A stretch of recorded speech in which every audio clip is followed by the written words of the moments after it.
Hello everyone, welcome to என் சுவை தனி சுவை. நம்ம சப்பாத்தி அதுக்கு தொட்டுக்க வெஜிடபிள் குருமா எப்படி செய்யறதுன்னு பார்க்கலாம். முதல்ல குருமாக்கு தேவையான காய்கறி எடுத்துக்கலாம். கேரட், பீன்ஸ், பச்சை பட்டாணி, காலிஃப்ளவர், உருளைக்கிழங்கு எல்லாத்துலேயும் அரை கப் எடுத்திருக்கேன். எல்லாத்தையும் ஒரு குக்கரில் சேர்த்துட்டு தேவையான அளவு உப்பு, 1 டம்ளர் அளவுக்கு தண்ணி ஊற்றிட்டு ஒரு விசில் விட்டு எடுத்துக்கணும். இது வேகிறதுக்குள்ள தேவையான வெங்காயம், தக்காளி, தேங்காய் பேஸ்ட்லாம் ரெடி பண்ணி வச்சுக்கலாம். இதுக்கு ஒரு பெரிய வெங்காயம் பொடியா நறுக்குனது, ரொம்ப சின்னதா ஒரு தக்காளி, அது அரைக்கிறதுக்கு அரை கப் அளவுக்கு துருகுன தேங்காய், 5 6 முந்திரி பருப்பு, 1 டேபிள் ஸ்பூன் கசகசா, 4 கிராம்பு, 2 ஏலக்காய், அப்புறம் 2 3 துண்டு பட்டை. இது எல்லாத்தையும் இப்ப நைஸா அரைச்சிடலாம். அடுத்தது குருமா செய்ய ஒரு பேன்ல தேங்காய் எண்ணெய் 2 டேபிள் ஸ்பூன் சேர்த்துக்கலாம். எண்ணெய் சூடானதும் 1/2 டீஸ்பூன் ஜீரகம், 1 டீஸ்பூன் சோம்பு, இது லைட்டா பொரிஞ்சதும் நறுக்கி வச்ச வெங்காயத்தை சேர்த்துக்கலாம். வெங்காயத்தை நல்லா வதக்கணும். வெங்காயம் வதங்கினதும் ஒரு பச்சை மிளகாயை 2 வெட்டி போட்டுக்கலாம். அது கூடவே 1 டேபிள் ஸ்பூன் இஞ்சி பூண்டு பேஸ்ட்டு சேர்த்துக்கலாம். இப்போ இந்த இஞ்சி பூண்டு நல்லா பச்சை வாசம் போகிற வரைக்கும் வதக்கிடலாம். இஞ்சி பூண்டு பச்சை வாசம் போயிடுச்சு. அடுத்ததாக தக்காளியை சேர்த்துக்கலாம். தக்காளியை கொஞ்சமாக வேக விடுங்க. இப்போ குக்கரில் வச்ச காய் வெந்துருச்சு, இதோட சேர்த்துக்கலாம். அடுத்தது இதுக்கு தேவையான மசாலாவெல்லாம் போட்டுடலாம். 1/2 டீஸ்பூன் மஞ்சள் தூள், 1 டீஸ்பூன் மிளகாத்தூள், 1 டீஸ்பூன் கொத்தமல்லி தூள் போட்டு இதை மிக்ஸ் பண்ணிடலாம். இப்போ காய் நல்லா வெந்துருச்சு. மசாலாவோட பச்சை ஸ்மெல் போகிற வரைக்கும் ஒரு கொதி விட்டால் போதும். சில பேர் காய் போடுறதுக்கு முன்னாடியேவும் மசாலா போட்டுக்குவாங்க, எப்படி வேணாலும் போட்டுக்கலாம். அடுத்தது ஏற்கனவே அரைச்சி வச்ச தேங்காய் பேஸ்ட்டை இதோட சேர்த்துக்கலாம்.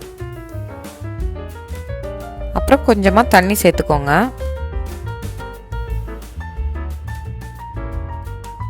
அப்புறம் இதுக்கு தேவையான அளவு உப்பு சேர்த்துக்கலாம். ஏற்கனவே காயிலையும் உப்பு போட்டிருக்கோம், அதனால கொஞ்சமாக போட்டுக்கோங்க. இது ஒரு கொதி வரட்டும். இப்போ 1 டேபிள் ஸ்பூன் தயிர் எடுத்து நல்லா கட்டி இல்லாமல் மிக்ஸ் பண்ணிவிட்டு இதில் போட போகிறோம். இது ஆப்ஷனல் தான், வேணும்னா போட்டுக்கலாம், வேணான்னா விட்டுடலாம். தயிரை இதோட சேர்த்துட்டு இப்போ கலந்து விட்டுடலாம். ரொம்ப நேரம் கொதிக்க விட வேண்டாம். காயெல்லாம் நல்லா வெந்துருச்சு. ஒரு மிக்ஸ் பண்ணிவிட்டு ஆஃப் பண்ணிடலாம். அவ்வளோதான், வெஜிடபிள் குருமா ரெடி ஆயிடுச்சு. அடுத்தது சப்பாத்தி எப்படி செய்யறதுன்னு பார்த்துடலாம். இதுக்கு 2 கப் அளவுக்கு கோதுமை மாவு எடுத்திருக்கேன். தேவையான அளவு உப்பு போட்டு மிக்ஸ் பண்ணிக்கலாம். அப்புறம் 2 டேபிள் ஸ்பூன் எண்ணெய், இது எல்லாத்தையும் வெறும் மாவுலேயே மிக்ஸ் பண்ணிடலாம். இதை பிசைகிறதுக்கு 3/4 கப் அளவுக்கு மிதமான சூட்டில் தண்ணி எடுத்துக்கணும். இந்த மாவுக்கு இந்த தண்ணி அளவு கரெக்டாக இருக்கும், எக்ஸ்ட்ரா தண்ணி ஊற்ற தேவையில்ல. இப்போ மாவை நல்லா பிசைஞ்சிருங்க. அவ்வளோதான், ஒரு 2 ட்ராப் எண்ணெய் விட்டு மாவு ஃபுல்லாக தடவி விட்டுடலாம், காஞ்சி போகாமல் இருக்கிறதுக்கு.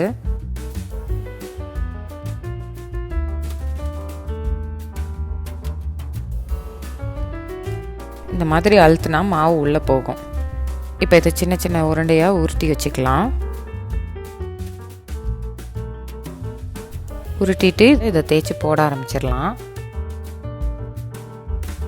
கொஞ்சம் கூட ஊற வைக்கவே இல்லை, பிசைஞ்ச உடனே உருட்டிட்டு போட ஆரம்பிக்கிறேன். சப்பாத்தி சாஃப்டாக வர்றதுக்கு மாவு பிசைறதுலலாம் எதுவுமே இல்லை, நம்ம போட்டு எடுக்கிறதுல தான் இருக்குது.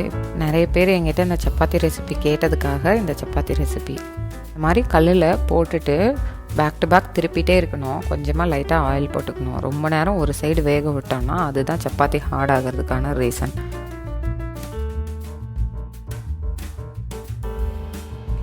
இது மாதிரி செஞ்சு பாருங்கள், கண்டிப்பாக சப்பாத்தி சாஃப்டாக வரும். பாருங்கள் சப்பாத்தி எந்த அளவுக்கு சாஃப்டாக இருக்குன்னு. இது இந்த குருமாவோட சாப்பிடும்போது இன்னும் ரொம்ப சூப்பராக இருக்கும்.